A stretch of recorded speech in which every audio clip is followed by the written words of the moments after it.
Welcome to my YouTube channel. My name is Charles, and you're watching Save Children TV.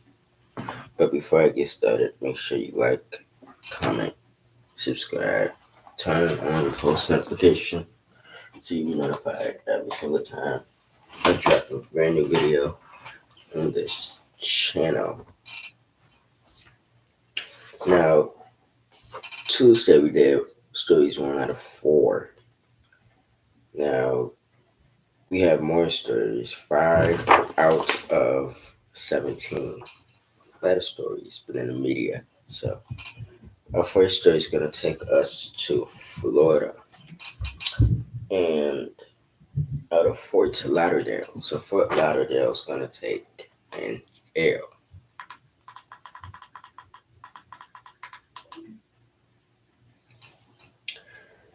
A Fort Lauderdale cop surrenders after killing his girlfriend in front of her 3-year-old daughter.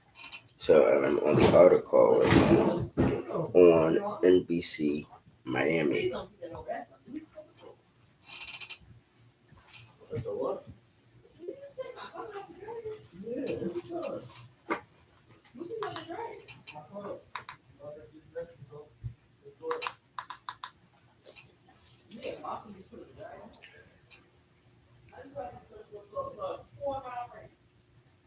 New surveillance video shows a Fort Lauderdale police detention officer surrendering to authorities hours after he allegedly shot and killed his girlfriend at a Cold Springs apartment complex with her young daughter nearby. The video released Tuesday shows 21-year-old Chase Herter sitting in the lobby of the Cold Springs Police Department not long after his girlfriend, 24-year-old Diana Hurtado, had been found shot to death. Herter, wearing a red Nike tank top, black shorts, and slide sandals, appears to be calmly chatting on his phone in the video. Moments later, police officers can be heard yelling for Herter to put down the phone and put his hands up. Herter follows the orders before multiple officers take him into custody. Herter has been charged with premeditated murder and written threats to kill or do bodily injury following the fatal August 15 shooting. Cold Springs police officials said officers responded to the MAA Cold Springs apartment complex in a 9200 block off Rainbow Road Drive just before 8:30 p.m. after receiving reports of a shooting. According to an arrest report, the witness reported that he heard a gunshot and a child screaming, then heard 3 more gunshots.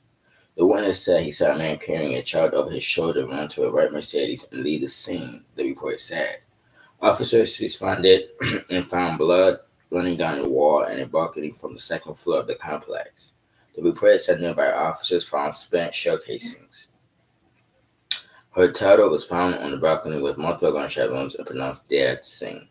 Police said a couple hours after the shooting, they received a call.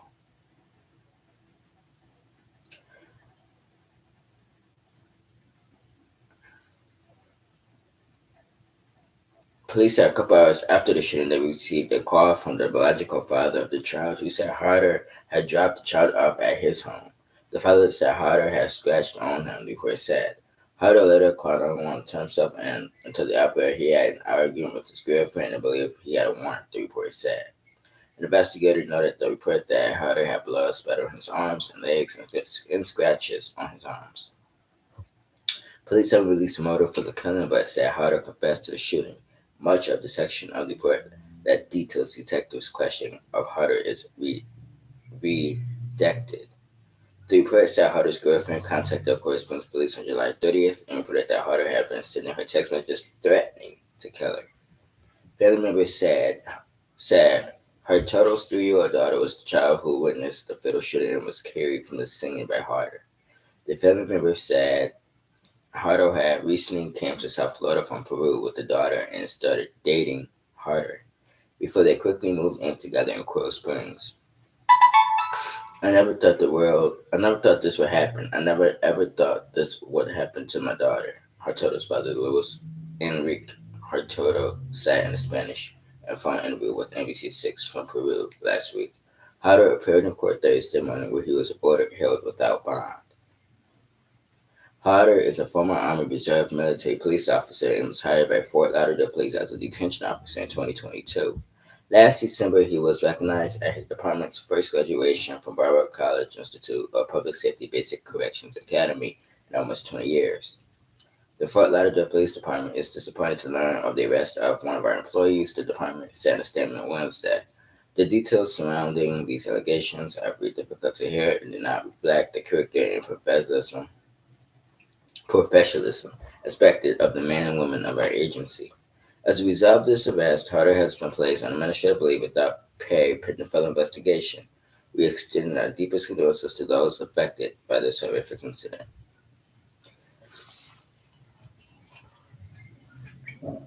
This is my closing thoughts about this particular story. One, you this man was clearly controlling. If nothing went his way or the highway, he get upset. And I think women have to do a more better job at who they are dating. Because when you bring children into the world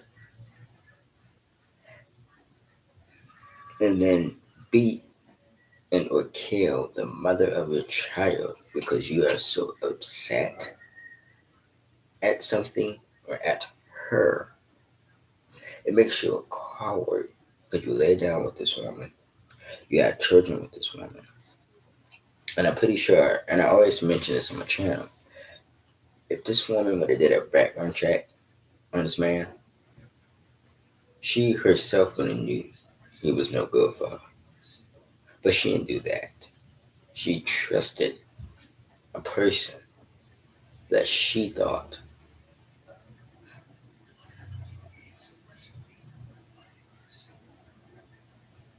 was suitable to be around her and her child.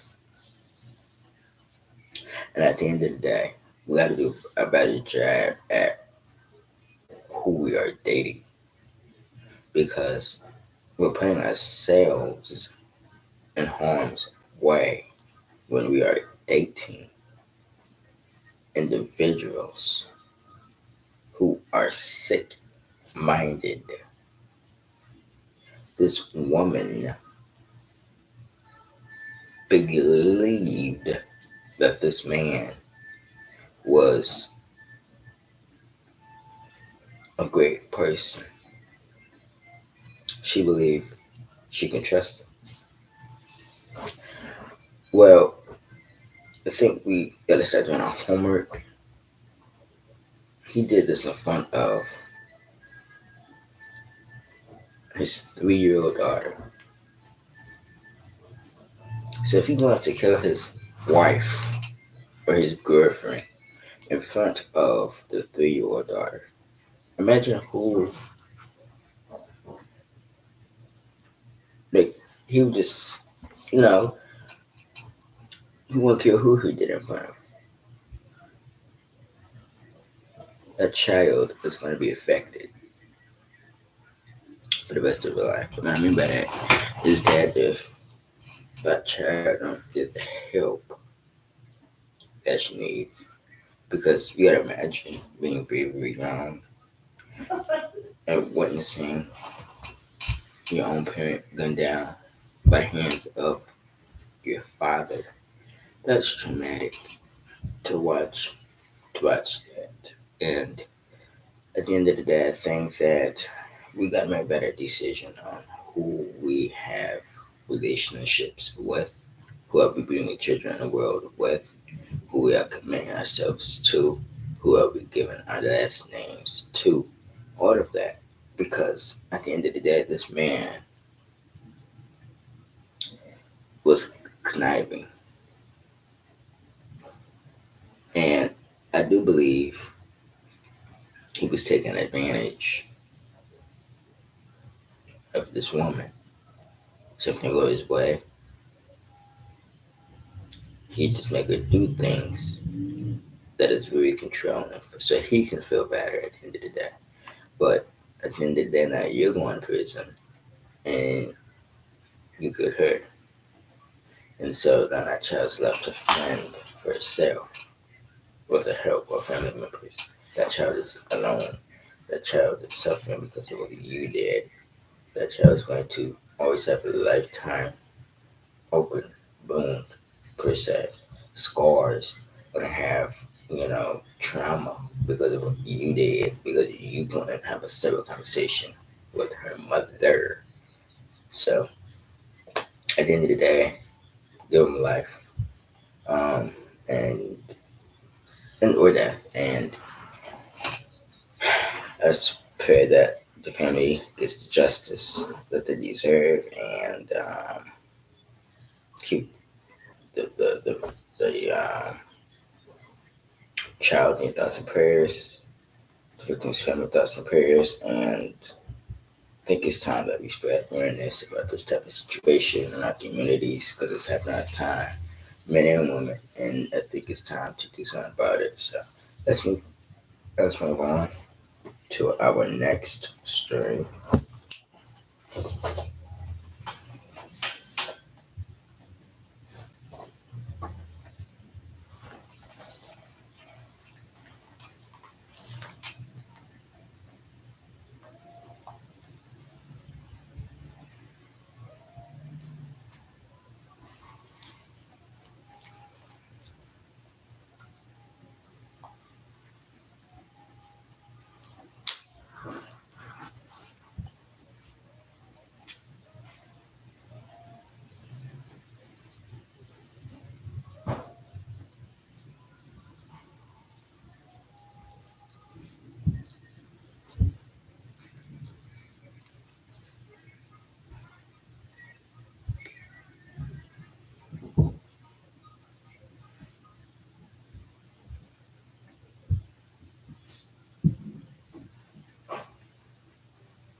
Okay, so next story is going to take us to, we're back in Florida. It's going to take us to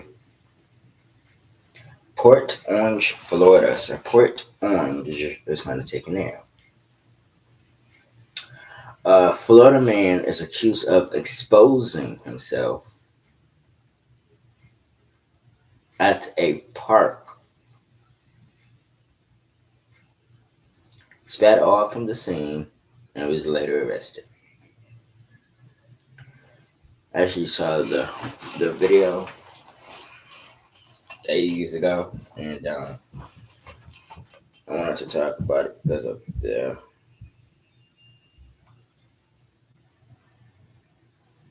you will not believe what kind of history this man had. A Florida man was arrested for allegedly exposing himself near a family splash pad over the weekend in Volusia County, but not without a struggle in a high-speed chase, with police officers' body camera video shows. Levon Glenn, 49, of Daytona Beach, was arrested Saturday on several charges, including indecent exposure, fleeing law enforcement at high speed, and aggravated assault with a deadly weapon, according to jail records. On Saturday, officers were called out to Riverwalk Park in Port Orange by a man reportedly exposing himself in a vulgar and indecent manner.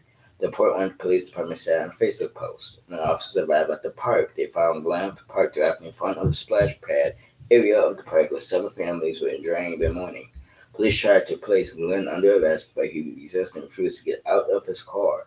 Authorities said officers' body-worn cameras caught the incident on video. In the video, officers could be seen using a taser on Glenn. The suspect then began backing his car out, which knocked an officer backwards and almost struck him with the door. Glenn then sped off in an attempt to escape, and the police chase began, the video showed. The man reportedly ditched the car after it became disabled at a gas station and tried to make a run from police, but it was ultimately caught. Though he continued to struggle and resist arrest, officers resist. Though he continued to struggle and resist arresting officers, police said. Glenn received medical treatment for injuries he sustained and was later booked into the Volusia County Jail on a $23,500 bond.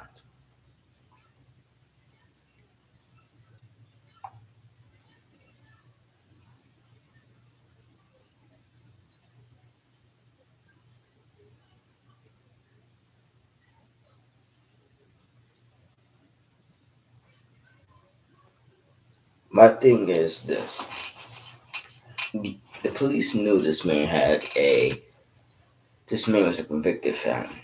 Right, that's number one. Number two is that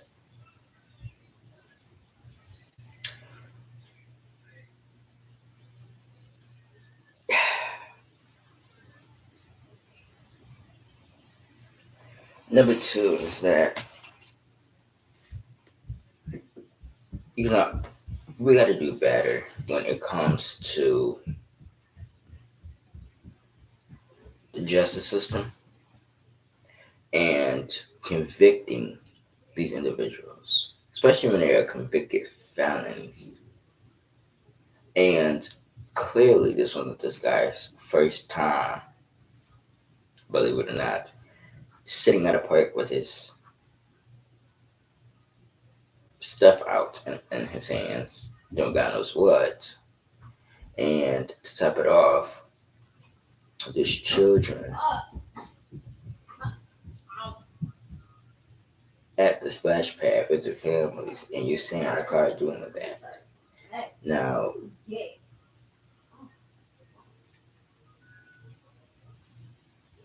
I don't understand why he thought it was appropriate to be doing that at all. Because, again, there's children all around that day walking outside with their families at the park, maybe sitting in a car, and you're doing that in your vehicle, whatever you're doing in the vehicle.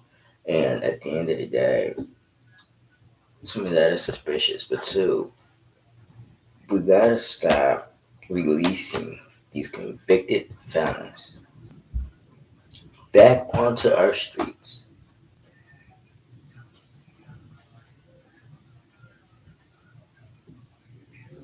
so they could terrorize the community again. Keyword is convicted felon, which means he's been to prison.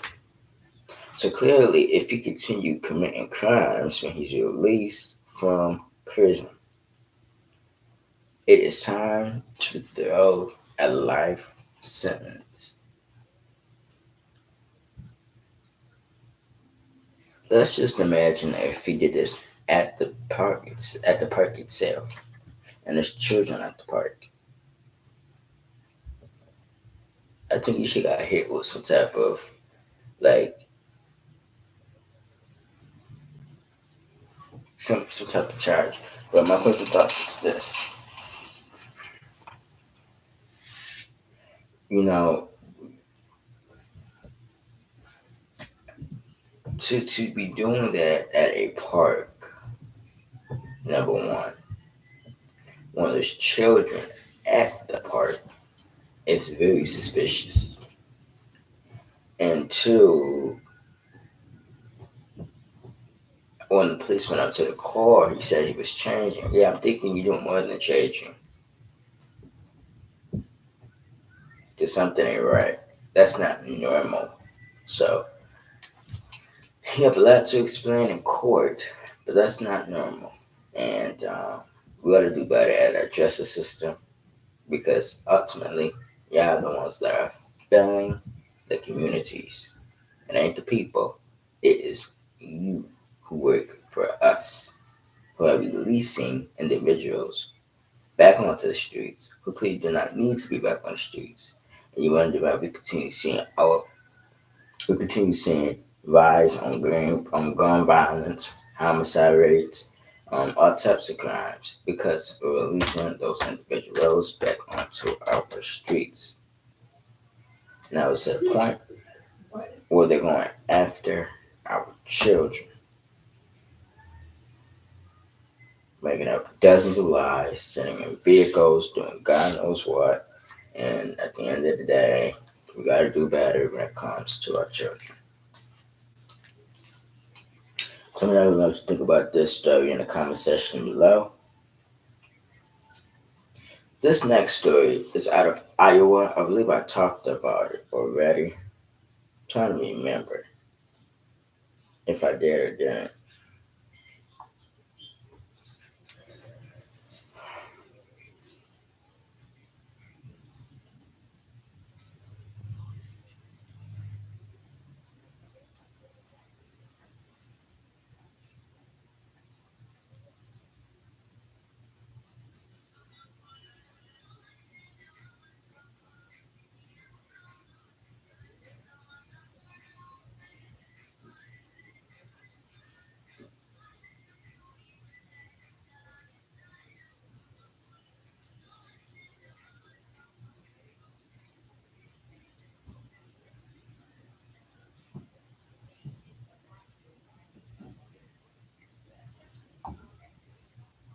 I believe I talked about it, but this story happened back in 2021.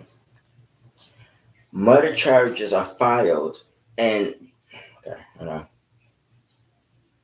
Iowa again. So 1 second, I'm on Des Moines Register. So, murder charges are filed in Breasia Terrell case. Authorities say Henry Dinkins shot 10-year-old Davenport girl. So let's talk about it. Authorities have charged a registered ex-offender from eastern Iowa with first-degree murder and the death of 10-year-old Breasia Terrell. Henry L. Dinkins, 48, who was previously named the person of interest in the case, has also been charged with first-degree kidnapping, according to Scott County Attorney Michael Watson, who made the announcement during a news conference Wednesday morning. Prosecutors said Dinkins shot and killed Terrell when she and her half-brother, Dinkins' son, was staying overnight at his Davenport apartment last summer. Terrell, also of Davenport, was last seen early in the morning of July 10th at Dinkins' apartment complex, just hours after she used her cell phone to text her mother, Asia Linkford, to say goodnight. Her disappearance sparked a massive search that included properties in Davenport and Clinton. Human remains found March 22nd by fishermen near DeWitt were confirmed to be Terrell's on March 31st. Words cannot describe the heartache and emptiness that we feel. Langford said, after police identified her daughter's body, a love for Breasia has gotten us through the past 9 months and will continue to see us through as we fight for justice. Dickens removed Terrell from his home with premeditation, malice, afterthought, and intent to kill, according to a criminal complaint. Watson released few additional details during Wednesday news conference. According to Associated Press, saying only that the case was developed through an intensive 9-month investigation involving numerous agencies, he said that he had to withhold investigative details while his office prosecutes Dinkins. While announcing charges is a significant step in this case, it is important to understand that bringing forth charges is not the end of the legal process, but just the beginning, he said. Davenport police declined to state a motive in Terrell's slaying to the Des Moines Register because they related to investigative information. Dinkins, then 18, pleaded guilty to third-degree sexual abuse in August of 1990 in connection with sexual abuse of a 5-year-old girl when he was 17, according to court records. He was originally charged with second-degree ex abuse, but was sentenced to 10 years in prison on the lesser charge. Days after Terrell's disappearance, he was jailed on charges that he violated the ex-offender registry requirements by failing to update his address. Dinkins pleaded not guilty to those three offender registration violations and was to stand trial next week. But at a hearing Wednesday, he waived his right to a speedy trial and asked the court to allow him to represent himself, with an appointed standby counsel assisting him. Dinkins' previous attorney, Jack Dushmer, told the court he was very concerned that anything Dinkins said during trial could be used against him in his new murder case. The state plans on seeking habitual offender enhanced sentencing for Dinkins based on those charges and past felony convictions, according to court documents. If convicted as a habitual offender, Dinkins will have to remain in confinement for at least 3 years. The state of Illinois also wants Dinkins after he failed to appear in court in April of 2019 with delivery or possession with intent to deliver over 900 grams of methamphetamines and manufacturing and delivering or the intent to deliver over 200 grams of amphetamine. He will not be extradited to Illinois until his pending charges in Iowa are settled, court documents indicate. If Dinkins is convicted of first-degree murder, he will be sentenced to life in prison without the possibility of parole, which is a mandatory sentence in Iowa. So this this monster goes around and victimizes children.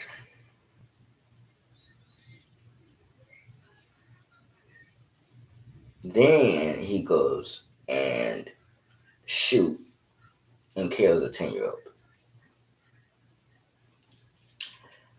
My question is this: when I did the other story that told you the system is broken, it is broken. He should have been in prison a long time ago. He should have been in prison doing life a long time ago. He's obviously danger to society. And the fact that Iowa got to step on shells went around him is crazy. But if the system took their job seriously, he would have been doing longer than 10 years in prison. And we're giving plea deals to people who shouldn't be getting plea deals. That's the problem.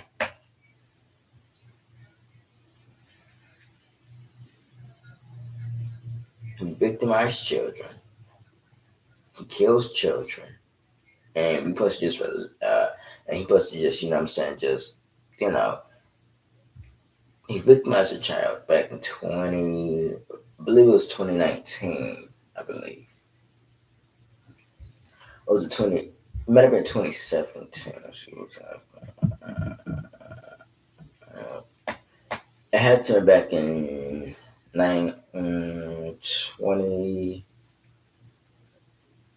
2000 something, when he victimized his first victim and then was released from prison after only serving 3 years on a 10-year sentence. How is that even, to me, how is that justice?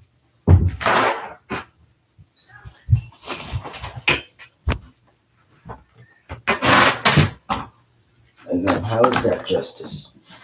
Then he was released back into society where he then killed 10-year-old.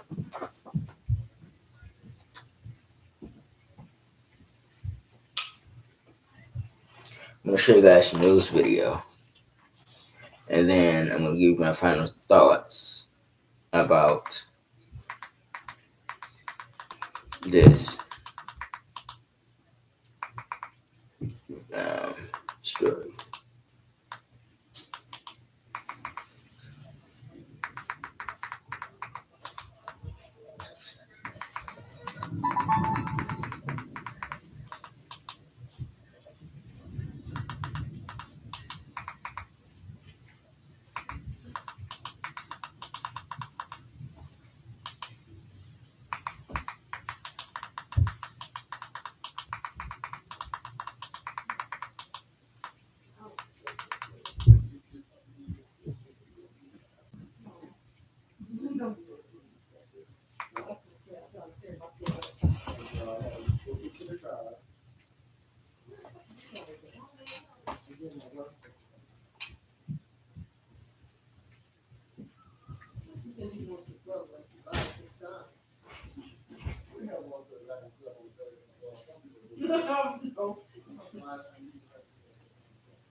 Testimony today and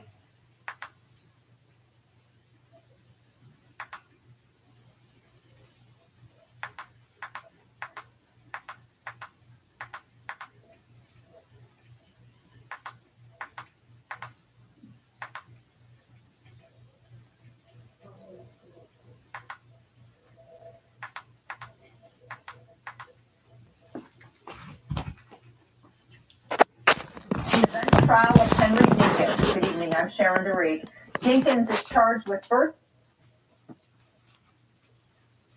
of Henry Dinkins. Good evening, I'm Sharon DeReek. Dinkins is charged with first-degree murder and kidnapping in the death of 10-year-old Breasia Terrell. Much of the testimony throughout the day has been from forensic experts discussing key pieces of evidence in the case. TV6 Investigates Matt Christensen joins us now live from the courthouse with more on the day's developments. Matt? Yeah, that's right, Sharon. Today's developments were all about forensic evidence. We had 3 experts here from the FBI from Quantico, Virginia labs. Now, they testified to several things, but what prosecutors are trying to say is that Dinkins probably tried to conceal or cover up evidence. And for its part, the defense says the lack of evidence is just that there's no evidence, forensically anyway, to show that Dinkins was connected to this crime. Now, a fingerprint analysis should testify to examine several items tied to Dinkins, including a hatchet and a machete recovered in the investigation. But the only print found was a latent one in a bedroom, not on any of the other evidence. And hundreds of fibers found on a machete in Dinkins' camper indicated it was cleaned with a cloth, according to another FBI expert who testified. Now, the defense just keeps hammering away here that this lack of evidence is just that. Let's listen in. Was there any trace evidence that connected any of the items you examined to Breasia Terrell? No.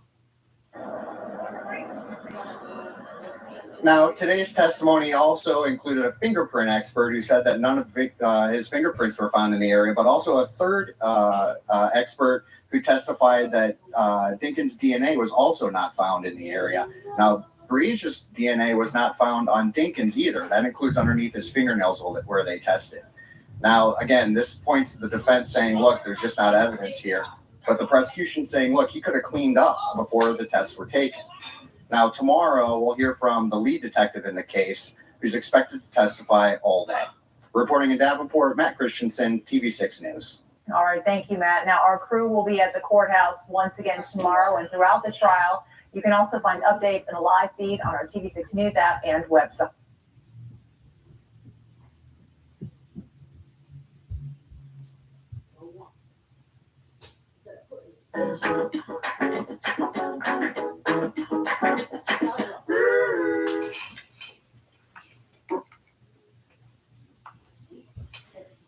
My whole thoughts about this story is that this individual,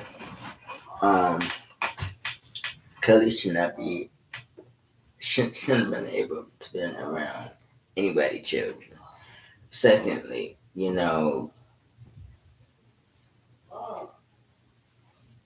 I'm still confused on how you get 3 years for R word on a 5-year-old and then get 3 years on a 10-year sentence. I just don't understand you just get released after only 3 years. After you're supposed to do 10 years in prison on that charge. So, it's a system that's broken. You just blame the system. I blame the system all the way.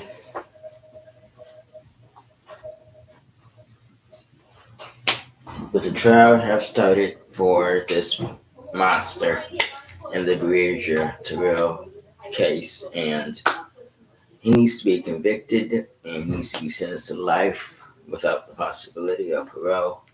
And then I believe he'll be extradited to Chicago to face some charges. I think.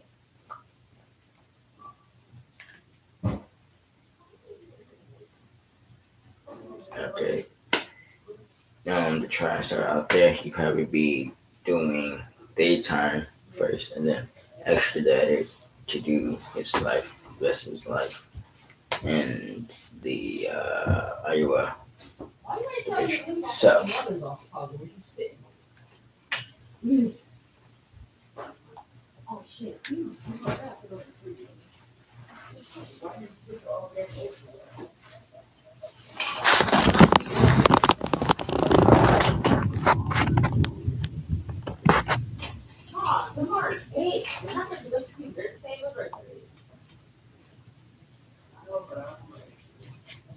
and next day is added Georgia. Even though this story had nothing to do with children, I still want to talk about this story because what this person did to this person, it could have been a lot different if it shoes was put on another feet. So let's talk about it.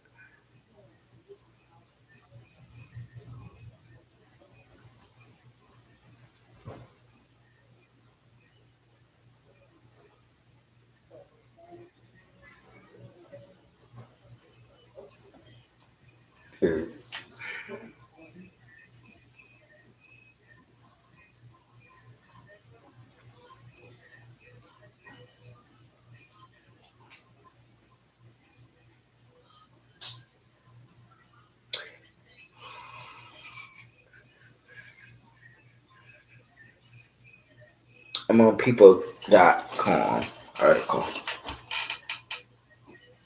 So Georgia is going to take an L. Again, Georgia is going to take an L. A Georgia sheriff immediately resigns after pleading guilty to groping a judge. So a Georgia sheriff deputy immediately resigns after he pled guilty to groping a TV judge by the name of Judge Hatchett. The plea comes after Hatchett reported that Blakely County Sheriff Chris Cody groped her in January of 2022,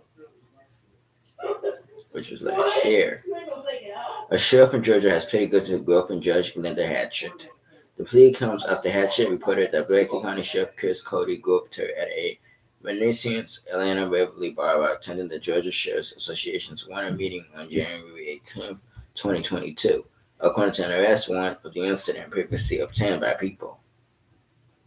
Hatchett was at the conference as the guest of former DeKalb County Sheriff Thomas Brown, who first revealed Hatchett's story to WSB-TV in May of 2022. The incident took place as he introduced Hatchett to Cody Brown.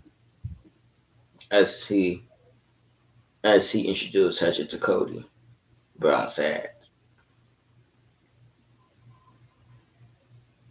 "As I turned to my left to focus back on the two of them, I saw his hand go down her left breast." Brown told the outlet, "I grabbed his arm, threw it off her chest, and basically said, 'Where are you expletive think you're doing?' And that's basically where it ended." According to the Associated Press, Cody pled guilty to a misdemeanor charge of battery and was given a 1 year of probation, a $500 fine, and sentenced to 400 hours of community service. Cody was also sentenced to a psychoactual evaluation and alcohol and drug course, according to 13 WMAZ, which his lawyer, Joe Perdue, shared with the outlet, has already been completed. People has reached out to Perdue's office for comment.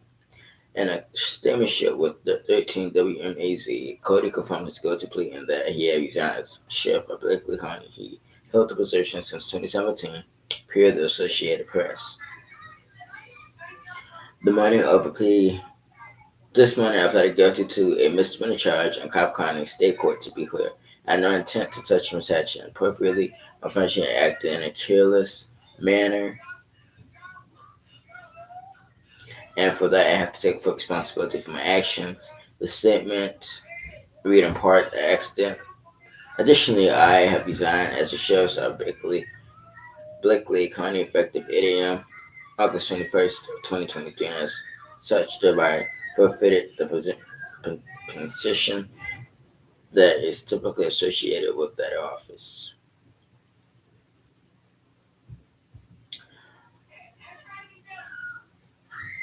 Court reflected on his time in law enforcement and as I thank his community for the opportunity to serve as sheriff. I'd like to express that it has been an honor to receive the assistance of the Blakely County and appreciate the support I always receive from them along with the entire state staff of the Blakely County Sheriff's Office. The statement added, I would like to apologize to the citizens of Blakely County for that entirely of this unfortunate incident. On Monday, Hatch also spoke out about the incident, telling reporters in a news conference shared by Fox 5 that she had never expected to be left so deeply affected. I have had to file charges. There had to be accountability because the message needs to be clear that you cannot do this, she added. How dare you do this? And if you would do this to me after being introduced to him as Judge Hatchett, what else has happened? If you or someone else you know has been assaulted, please contact the National Ex Assault Hotline at 1-800-656-HOPE 4673 or to rain.org. Now, the reason I chose to do this story, number one, is because hold on for a second. The reason I chose to do this story is because one, I know Judge Hatchett is one of the coolest people to never interact with. Amazing judge. That's one. Two, I did this story to spread awareness because this. Hold on, let me show you what he looks like.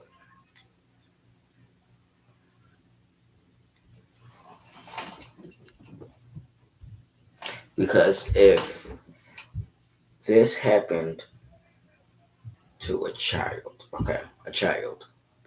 and he was arrested, convicted of the same charges, would it still then be a misdemeanor or would it be a felony? Because how is this a misdemeanor? This should have been a felony. When you inappropriately touch someone, then it should be a felony, whether you intended to or not. If someone didn't give you permission to touch them, then you shouldn't touch them.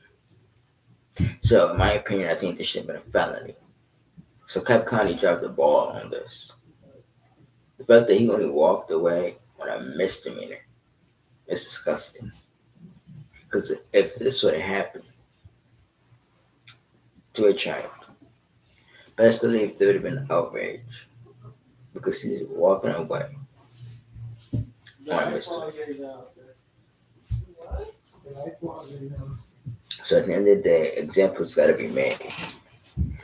He should not be able to do this to anybody else, and he should have went to prison. He get no jail time. And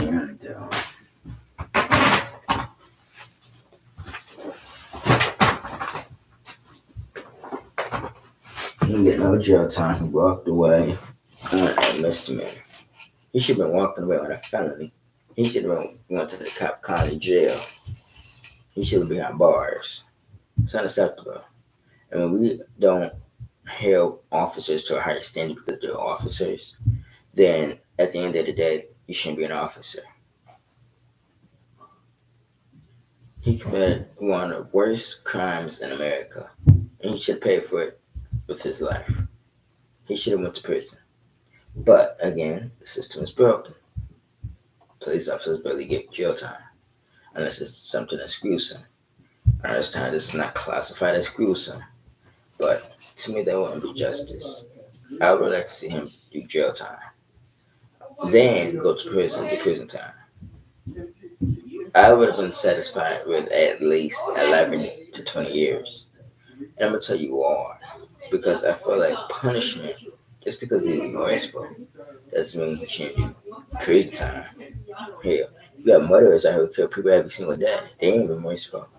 And we still giving them two-digit numbers. He needs to go to prison.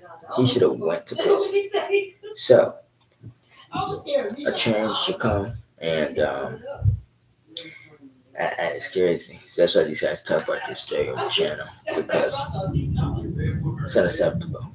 If this would have happened to a child and he would have walked there in a misdemeanor, it would have been an issue all about America. There would be people looking for this officer. I'm telling you. So we wish Judge Hatchett and thank Judge Hatchett. First, we thank Judge Hatchett for being a voice for those who are a victim of this type of stuff and being a voice for them. And we wish her, um, well, and hope that she files a lawsuit because I definitely will.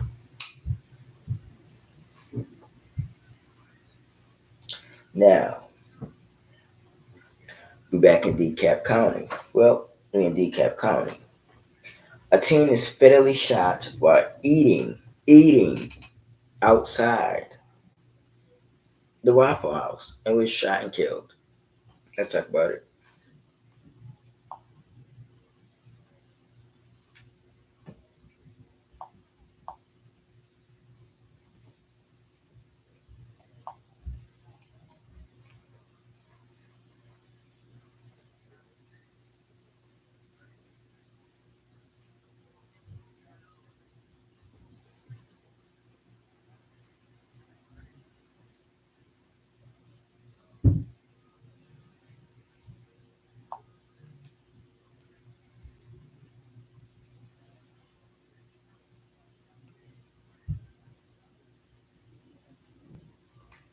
I'm on Fox 5 Atlanta. Teen is teen fatally shot while eating outside DeKalb County Waffle House. So detectives are searching for a shooter who killed a teenager eating at a DeKalb County Waffle House early Monday morning. Investigators blocked the parking lot of Waffle House on the 3900 block of Flat Shoals Parkway with crime scene tape. Officials told Fox 5 that the shooting happened around 5:10 a.m. when the identified gunman approached a 19-year-old man who was eating on the curb outside the restaurant. According to investigators, the gunman shot the teen twice before running away on foot. Medics rushed the victim to Grady Memorial Hospital, but police say he died on the way. Investigators believe the shooting happened during a robbery gone wrong. They have not released the teen's name, but an employee told Fox 5 that his name was Bernard Williams and that he was visiting her at the time of the shooting. We wasn't busy, so I was sitting outside with him until his ride came. Shanquisha Patton said that when the dude approached him, he started hitting on him and started pistol whipping him. Police described the shooter as a tall and thin black man who was wearing a dark black hoodie and dark sweatpants. Officials are working on gathering surveillance video and searching for potential witnesses. The Waffle House released a statement saying the personnel are cooperating fully with the investigation. If you have any information that could help with the investigation, call the DeKalb County Police Department. How dumb do you gotta be to walk up to someone while they're eating at a restaurant, pistol whip them, and then shoot them multiple times and kill them because you think or you thought that they were the person you are looking for? And that happens a lot of times. You have ignorant people who goes after the wrong individual, gun them down, and then get mad when they arrested, go to court, prosecuted, get convicted, and then get a prison sentence. Well, you can't get mad at the justice system for giving you life when you took a life. So let's equal punishment. Two, we gotta start getting the guns off the streets, and it's time for someone to get into these children's lives.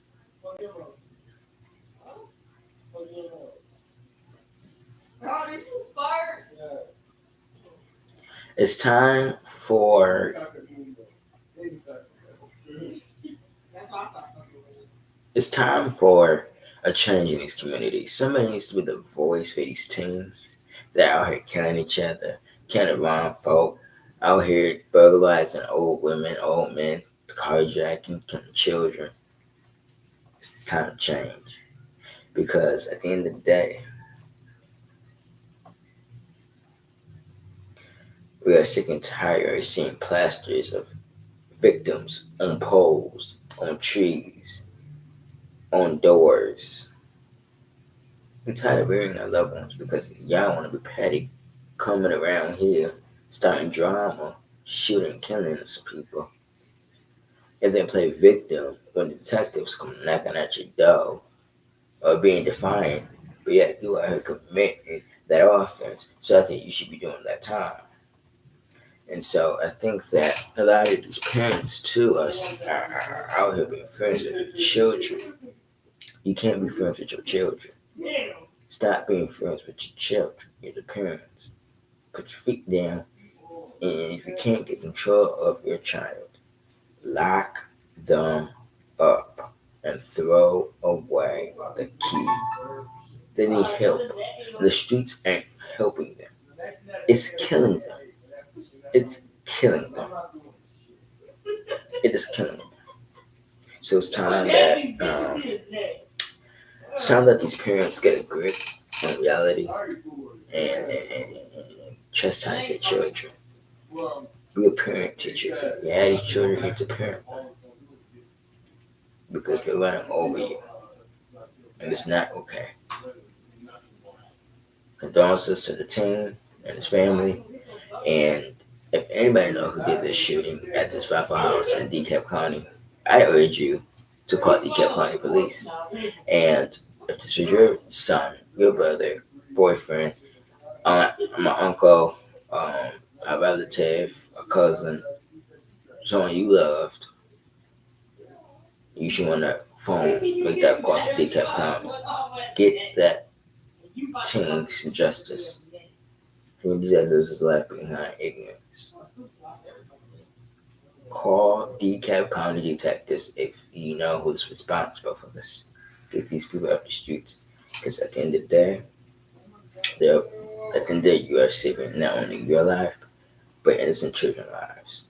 Be the voice for your children, be the voice for other children, be the voice for the community, be the voice for everyone in the great, great area of Atlanta. So, come down and tell me what you think about that story.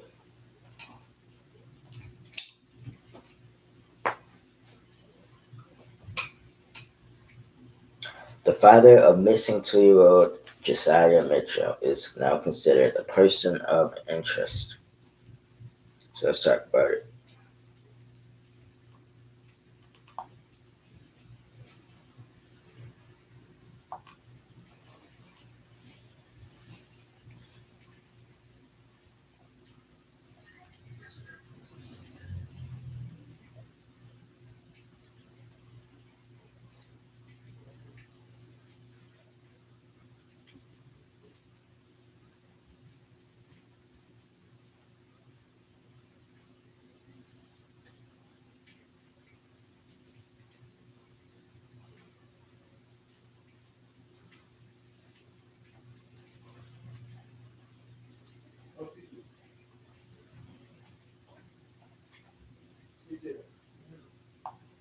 On Fox 5 Atlanta. So Atlanta's going to take an air. Father of missing 2-year-old Josiah Mitchell is now considered a person of interest. East Point, Georgia. And this is the child in question.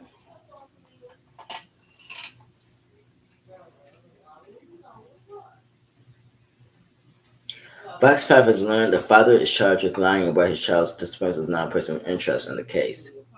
Artavius North remains behind bars as the search continues for 2-year-old Josiah Mitchell on Monday, and East Point police spokesperson told Fox 5's Deirdre Dukes the 23-year-old is considered a person of interest in the investigation. East Point police drained a small man-made lake at North apartment complex off Lakeview Place Over the weekend, in search at Landfill and Griffin, there was no signs of the child. Octavius North told police Josiah was kidnapped at an Aspen Woods apartment on Flat Shoals Road at around 11:30 p.m. last Wednesday. He claimed a group of armed robbers cut him off as he was leaving the apartment complex and took the child. This is the person in question, the father of the child. Fox 5 spoke to Octavius North's mother, Sharita North, outside East Point Police Headquarters, where she met with investigators Monday. While DeKalb County Police said Josiah's father lied and was not in DeKalb County, the night he reported the incident, Sharita North believes her son is telling the truth. She told him, I hope someone knows something that would bring the ordeal to an end. Anyone with information in the case is asked to contact the East Point Police Department. Yes, if someone knows what happened to this child, be the voice for this child that's missing and let DeKalb County know where this child is at. Let the police department know where he is at or know who took him. So this family get closure and put an end to this. And I think the father let the father know more what he's saying. I don't think he wants to incriminate himself, but I would definitely look back into that story the father telling and interview him some more. Something ain't right, something don't add up. But let's hope and pray that 2-year-old Josiah Mitchell is found alive.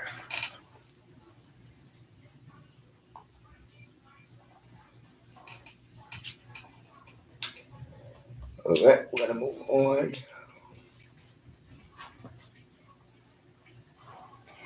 First time talking about a truck driver, and we back in Georgia.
I'm on WJCL.com.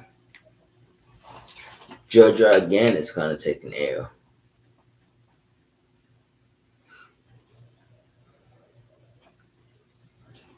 Investigators are seeking victims of Georgia truck driver who is charged with child P-word, rhymes with corn, put the P in front of it.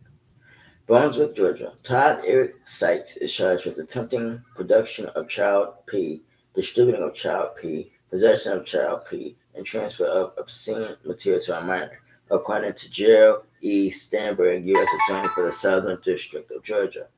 Sykes works as a truck driver with regular routes to Atlanta and Charleston. After initiating an investigation into suspicious online activity in November of 2021, the Walton County, Florida Sheriff's Office identified Sykes as a suspect and contacted investigators from Homeland Security Investigations in Savannah for assistance. HSI investigators found suspect child SA material on Sykes' cell phone and online applications. Sykes was indicted on federal charges in July and is currently in custody awaiting further court proceedings. Anyone with information is asked to call the HSI tip line at 866-347-2423. And I want to tell you who I blame for this individual with orders on his phone in his truck. One, the first person I'm going to blame for this is the truck company. Because who you're hiring, you should definitely start doing background checks on people you're hiring to drive these trucks. Because you really don't know their background. You don't know what they're capable of. You don't know what is on his phone. And I believe this was happening as he was driving from Charleston to Florida. I'm at Charleston to Georgia, from Georgia to South Carolina. So he could have been doing all this but driving and not even, you know what I'm saying? You gotta understand when you doing that while you're driving a truck, do you realize the poles outside cell phone towers are your data is going straight to cell phone towers and they're hitting on it. And the police can look all that up. And guess what can happen to you? You can be arrested. You're not smart. You're not. And my opinion is I don't think truck drivers should be allowed to go on their phone right doing this type of job because it's a liability. Now you're putting people in danger because you're driving a big old truck and you're on your phone committing a crime. That makes no sense at all. And so this clearly been going on for a very long time. And I'm glad somebody did say something and did something because this was unacceptable. You at work commit a crime. Like it makes no sense to me. So we got to do better when it comes to you know allowing these truck drivers to not what they want to do. And I think that it is a scary job driving trucks, but the responsibility is to do your job and not focus on trying to track minors. Come on, that's not your job. Your job is to do a damn job so you go home, get paid, feed your family, not commit a crime on your week. So he couldn't take his job seriously if he committed all that in one day. So fortunately, he's going to take the air. All right.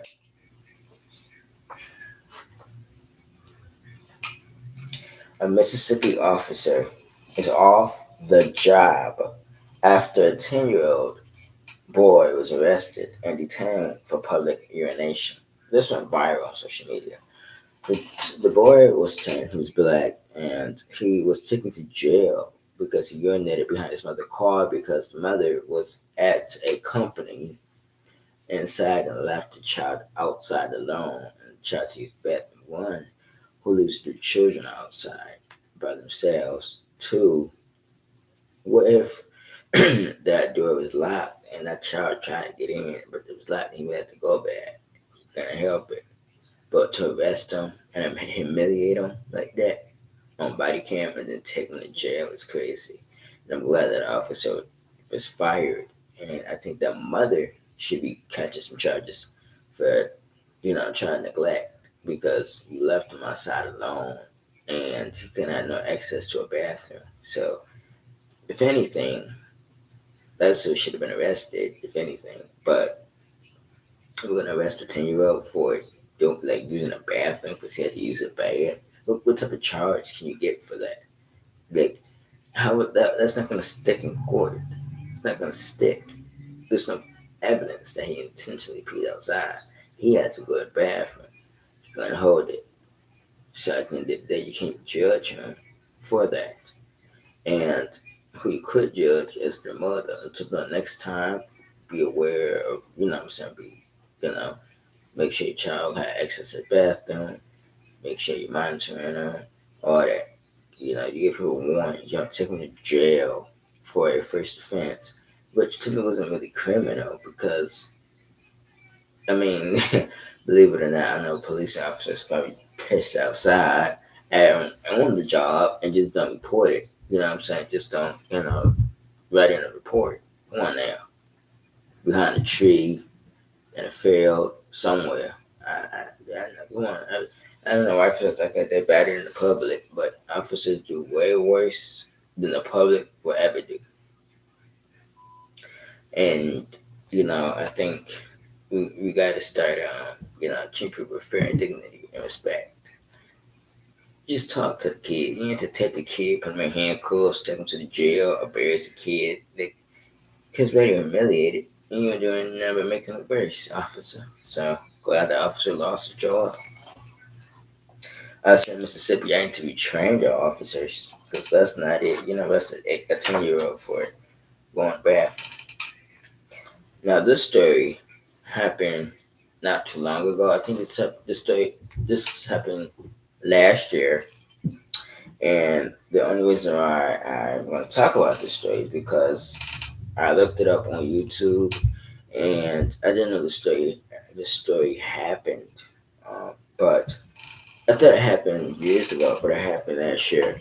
And I was on YouTube, and the funeral video put up. So I'm going to talk about the story of um, this story happened in Durham. So Durham is going to take an L, and it's about a 15-year-old girl who was injured and a 5-year-old girl who was killed in a shooting. So let's talk about it.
So I'm on WRA Air News. So funeral service is scheduled for 5-year-old girl killed in Durham shooting. Durham, North Carolina. So this happened in North Carolina. So North Carolina is going to take an L. Friends and family on Friday were gathered to say the final goodbyes to 5-year-old Chloe Fennell, who was shot and killed July 5th by her mother's first cousin. Funeral service will be held on Friday, July 21st at 2 p.m. at Emmanuel Temple Church on 2102 South Austin Avenue. The family will see friends 1 hour prior to the service. The funeral will be live streamed on WRL.com and YouTube. More than 100 people gathered in Durham earlier this month to release balloons in honor of Fennell. Family and friends, Francine Gray spoke out on behalf of Benny Dash, Fennell's mother, who is still in shock and grief over losing her daughter to gun violence. It is not something we have to just say it has to stop, Gray said. It's something we have to activate as a community to ensure it stops. The killing of Chloe brought back painful memories of Sandra Person, whose 9-year-old grandson, Zion Person, was shot and killed in 2019. We're talking about babies who didn't even stand a chance, Person said. 2 Durham gang members are serving life sentences. Let's put that again. 2 Durham gang members are serving life sentences for killing Zion Person, who was riding in a car with his family to get snow cones at the time. Repercussions and consequences need to come behind when a person stands behind a gun and kills someone, Person said. Durham Mayor Elaine O'Neill, Senator Mike Woodward, and Durham County Commissioner Brenda Howerton were in attendance at the balloon release. Chloe's family and friends said she was a bright and cheerful child who could brighten up any room. They said they're horrific by her loss. The video was organized by community activist Shia Ramirez, who said this tragedy is close to home as a mother herself. She said the video is about lifting up the family and taking a stand against gun violence. If you live here, it's your problem, Ramirez said. We want to be proactive, not reactive. That could have been my family member. It could have been your family member.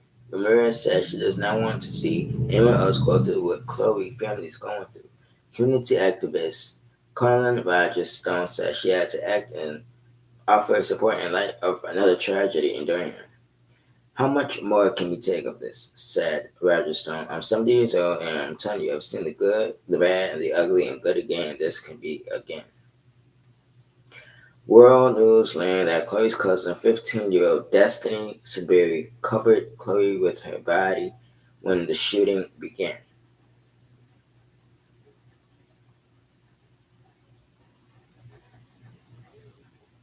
When police arrived, Sperry told Brittany Chloe's mother, "I tried." Destiny jumped in front of the gun and got hit with multiple bullets, said Gray. A friend of Dash, Chloe, got hit with one that went through Destiny.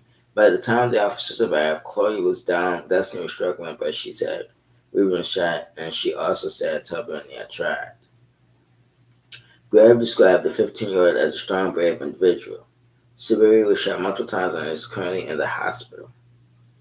A family friend said that Siberi is in stable condition after undergoing surgery. Suspect arrested. Let's talk about the suspect. Brian Deshaun Luster, 42, of Durham, was arrested and charged with first-degree murder of Chloe, the attempted first-degree murder of Sudbury, and possession of a firearm by a felon. He is being held in the Durham County Jail with no bond. Luster is Dash's cousin and was living with them at the time of the shooting.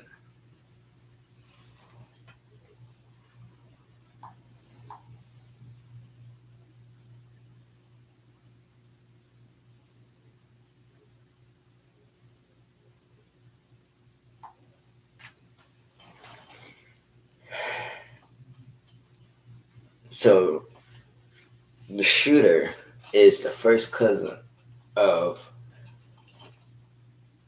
I'm assuming, the 15-year-old, who she had also shot at.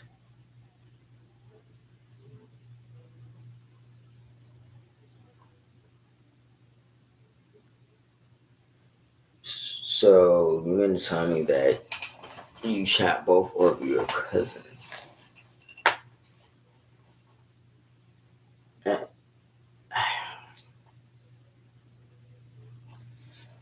This is why it's important to distance yourself. And what I mean by that is that some people just, you have that one dangerous family member that probably shouldn't be around you or your children, and that is that person that should never been around. Shouldn't been around because clearly he had built up anger. I don't know what made him so mad that he thought it was a great idea to open fire on children, killing one and injuring another. I mean, what was the purpose, sir? What made you that mad? Because clearly you are out of pocket. The fact that you thought this was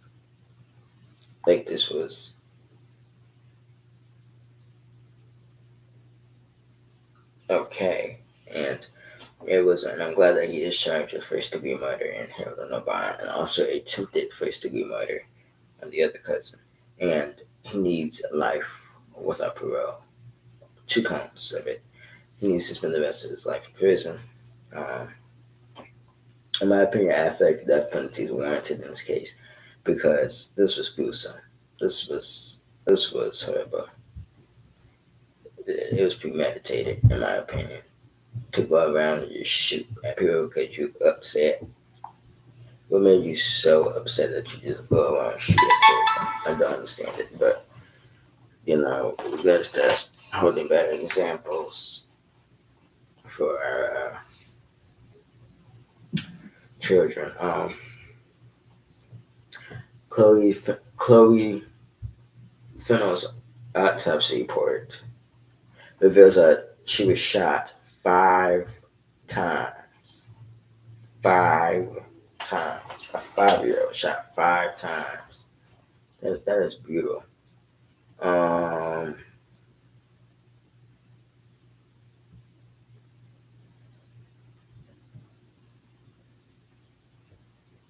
A 9mm handgun was recovered.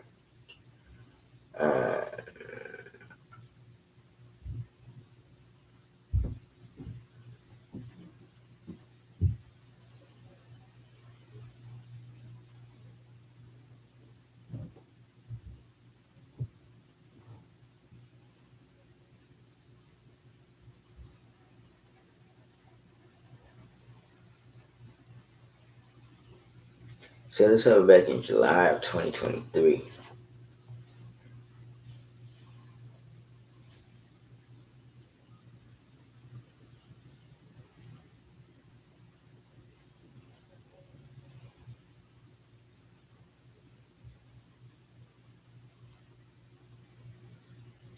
Condolences to the family and been a 15-year-old making for recovery, and this individual needs to be doing again the rest of his life in prison.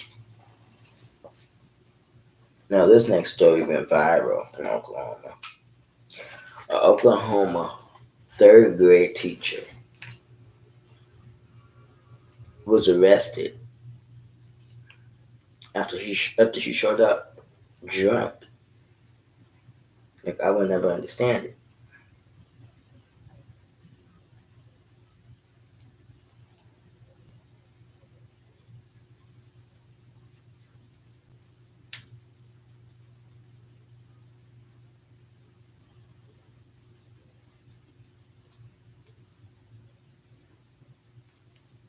I'm on CBS News. CBS News.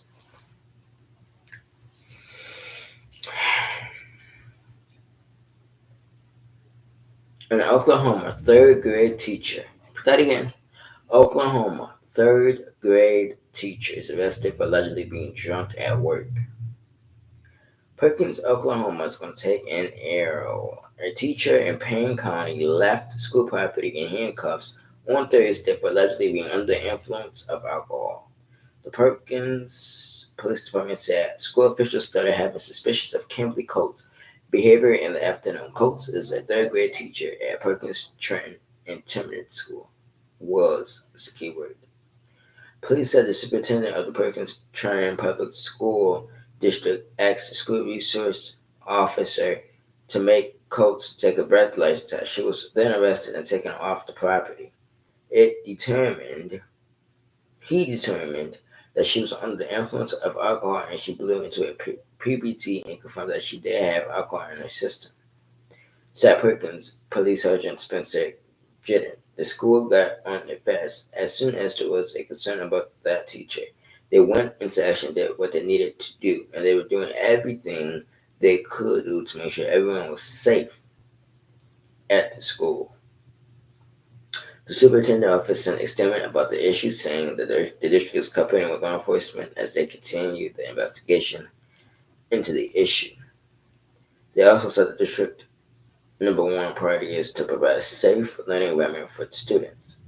Get the latest news stories of interest by clicking here. When police arrived around 3 p.m., they included that Coates had been drinking wine on her way to work Thursday morning. The breathalyzer test reported she was 3 times over the legal limit of alcohol compensation. They also found a recently used cup that smelled of alcohol and a rag inside her classroom. Police said Coates could face charges for public intoxication. They still said the incident is under investigation.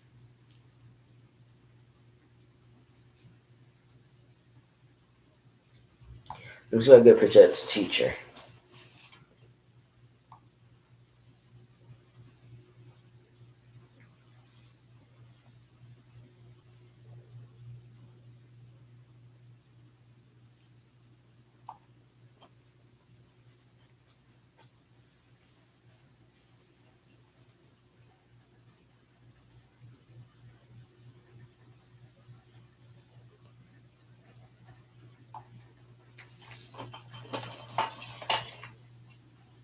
That is the third grade teacher who is arrested.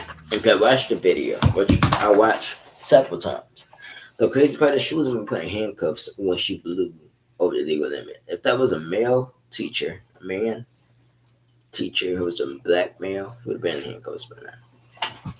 If I continue with this story, there's a story that's out of, I forgot what this word is out of, but the FedEx driver, the black teen, he lost his job after 2 individuals attacked him at work, and he ended up losing his job, which I understand if that's possible. But I don't understand how did he lose his job when he's the victim? How can you fire the victim? But okay. I'm gonna talk about that story on Monday, so stay tuned for Monday. I'm definitely talk about that story on Monday. Now, back to our discussion.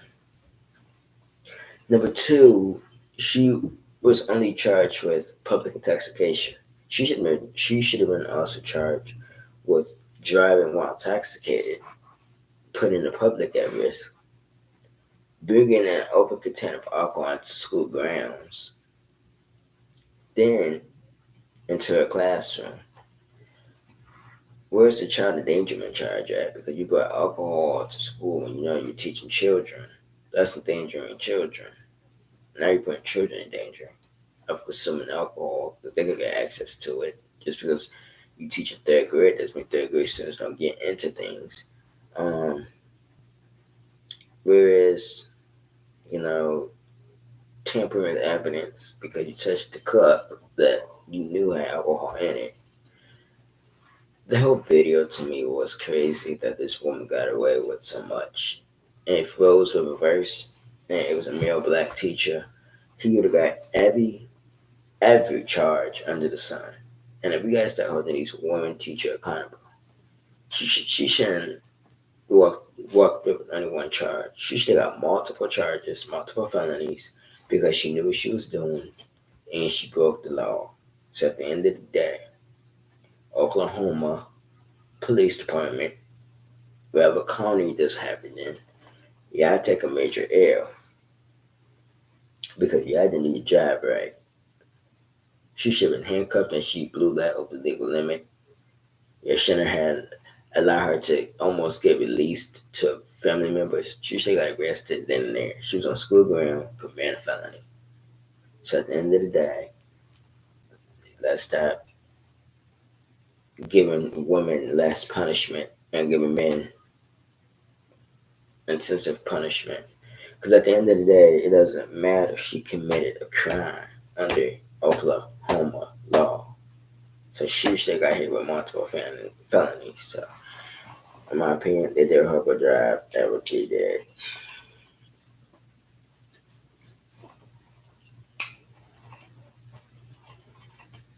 Teenagers are arrested in East Buffalo for string of felonies activities, including armed robbery.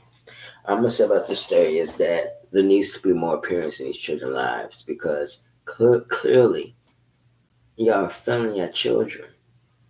Bottom line, you're failing your children, people. Teens are committing adult crimes, get into adult institutions at a young age because they're not being parenting. They're not being parenting. So when you don't parent your children, this is what happens.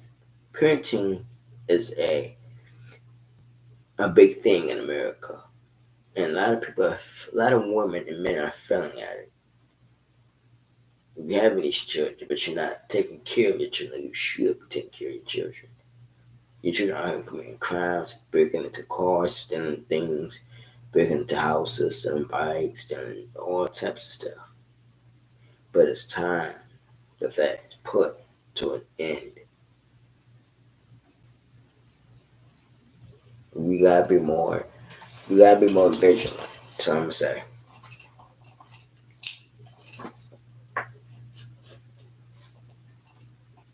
A teen is stabbed in Niagara Falls school. Teen is charged. So Niagara Falls, unfortunately, is gonna have to take an L.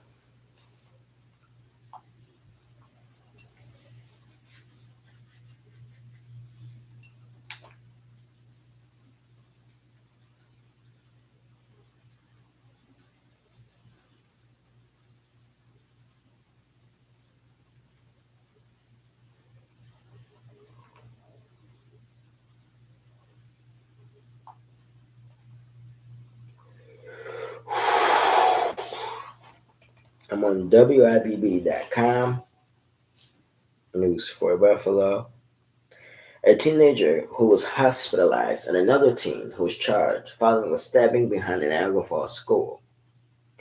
Around 6:45 p.m. Wednesday, police in the city responded to LaSalle Preparatory School in Buffalo Avenue after a report of a fight. There, they found a 17-year-old with a stab wound to his back and arm. A 15-year-old was subsequently taken into custody and charged with second-degree assault because of his age. Police said that the matter will be handled in family court. The victim was taken to Oshad Children's Hospital for treatment. The condition is not currently clear. So this happened behind a school. At what time? Let's go back to it. 6:45 p.m. So the school was closed. So this happened behind a school when school was closed.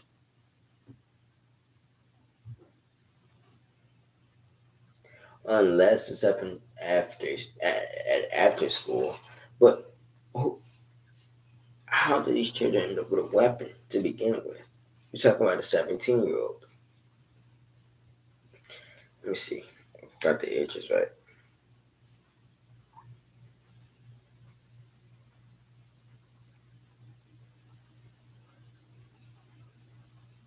My 15-year-old. So where did a 15-year-old get a weapon from? Just have a 17-year-old. And why would you be fighting anyways on school property? And at all. This is important to sit your children down, talk to your children about bullying, about what to do if you ever get into a confrontation. Because if something bad happened during that fight, yeah, you can be arrested. Somebody get stabbed, shot, anything. It's just a crime. So you got to think about that. Even when you fight someone with your fist and you swing and hit, that's assault. You using your hands are a deadly weapon. Because if your hand hit any part of the body very, very hard, two things can happen: swelling and dead. So you gotta understand that, there's other ways to deal with anger, situations. Violence is never the answer. So I wonder what happened when what would happen.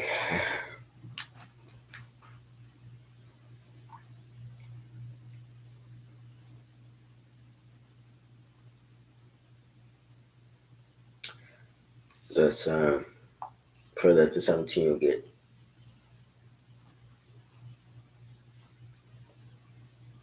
the treatment and get well and justice.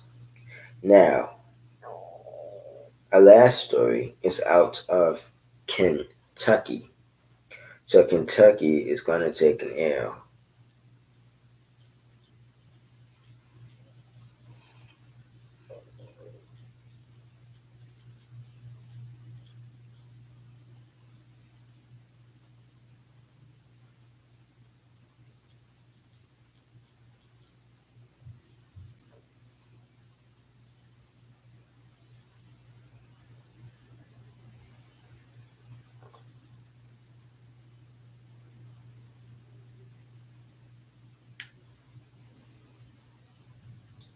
I'm on newsnation.com.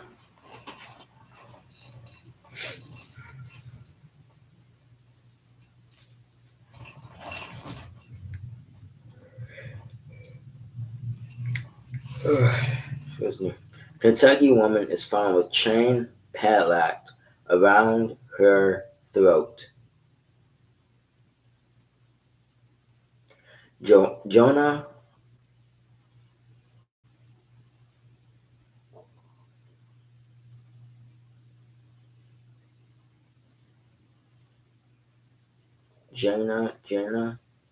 Jonah Wilson, 37, was chained to the floor of a Kentucky home. Police had to climb through the second floor window to rescue her after a neighbor called for help. Veteran investigator Mike King, who hosts the Profiling Evo podcast, and Rebecca Bailey, former therapist Jace Dugard, weigh in on Benfield.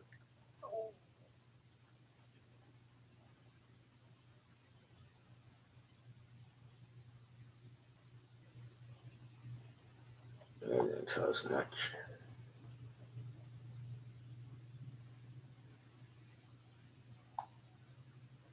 On Daily Mail. That didn't tell us much. A woman who was chained to the floor of a Kentucky home like a dog was eventually set free by police after 2 days. In chilling footage shows the moment police saved the victim. Neighbors reported the distressed screams of the victim on August 16th, and Louisville Metro police officers were forced to climb through the second floor window of the Kentucky property to help the woman being held captive.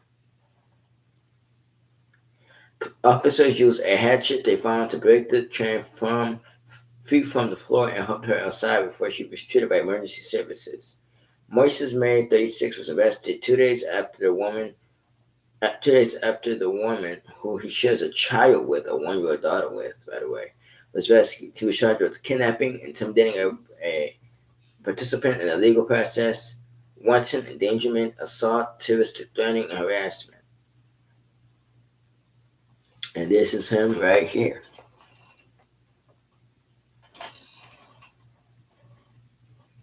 Officers tried to break into the building by kicking down the doors and windows, but the home was completely barricaded.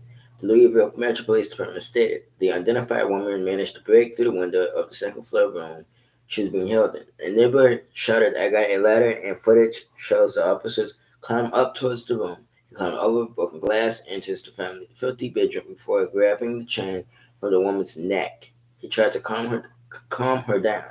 The woman had a chain around her neck, which was secured by a master lock, and that chain was bolted onto the floor with screws, police said. She is heard crying in the video and apologizes to the police officer and tells him the man who locked her up kept the key on his keychain. Two officers used a hatchet they found in the home to break the chain free from the floor.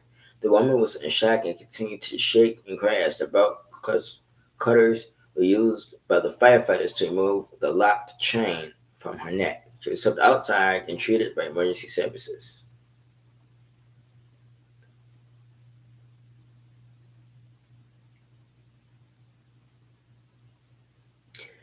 May was later arrested after the woman was rescued. He likely trapped her inside the house after an argument became physical. He restrained her in the bedroom and cut off most of her hair with a machete, according to an arrest report obtained by Wave 3. She left the same night and returned the next day to collect her stuff, which was then he locked her in the room. "You're gonna get it tonight. I told you the next time you leave and don't come home, I'll kill you," May is accused of telling her. He allegedly forced her to take off some clothes and slapped her. He is said to have stormed out of the home after chained her to the ground and taking her cell phone so she couldn't call for help.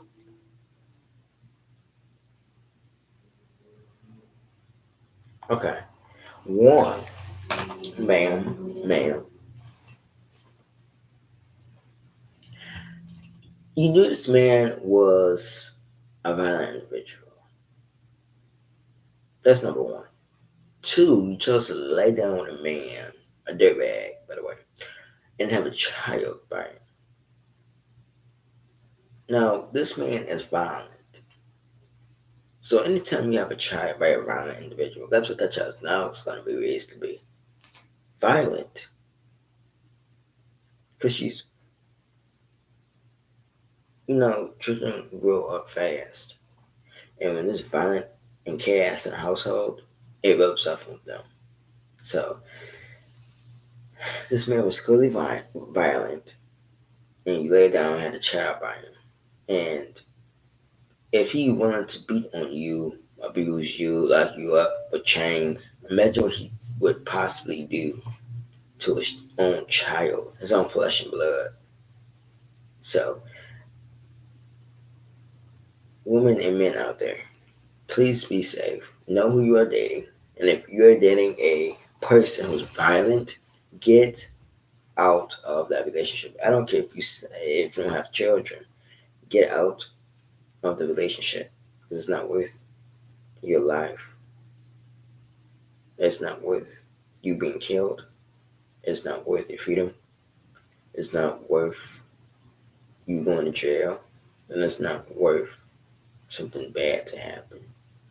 So please protect yourself, protect your dignity, and do not allow someone to abuse you, beat you, torture you, victimize you, because you're not that.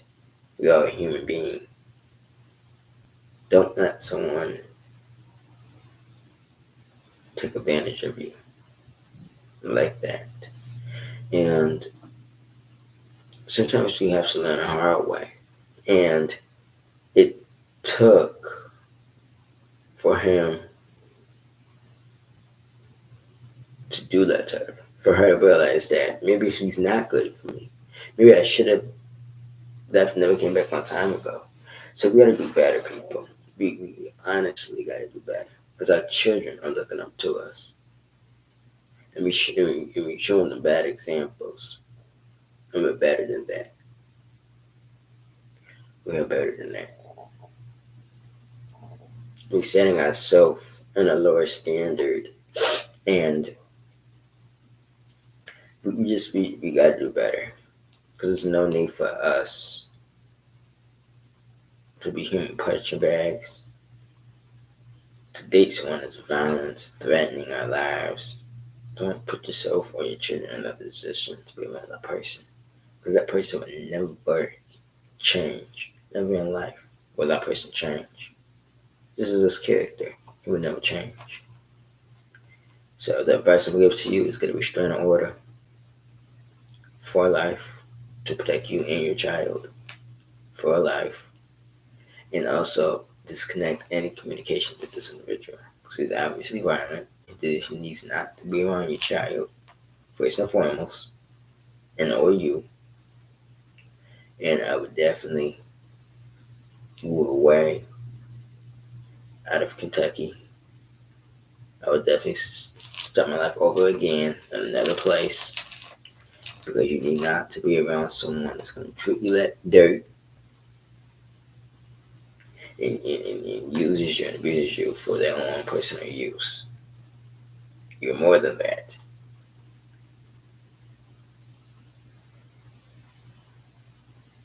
So at the end of the day, you got to protect you and your child. Get you and your child up out of Kentucky, away from this devil. That's what I would do in this situation. Like, comment, subscribe, turn post notifications on. Tell me what all these stories. Comment down below. Hold on 1 second.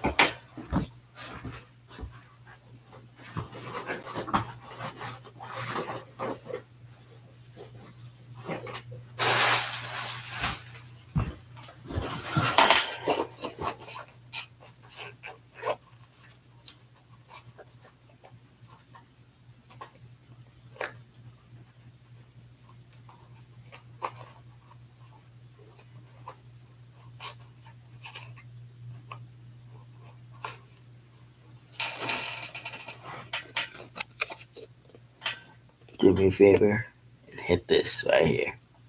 Cash App.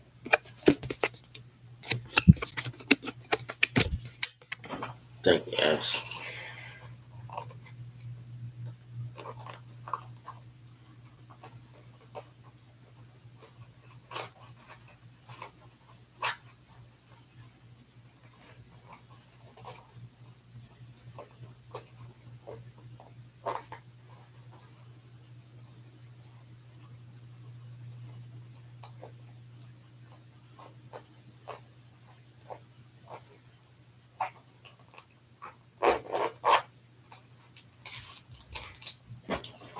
All right.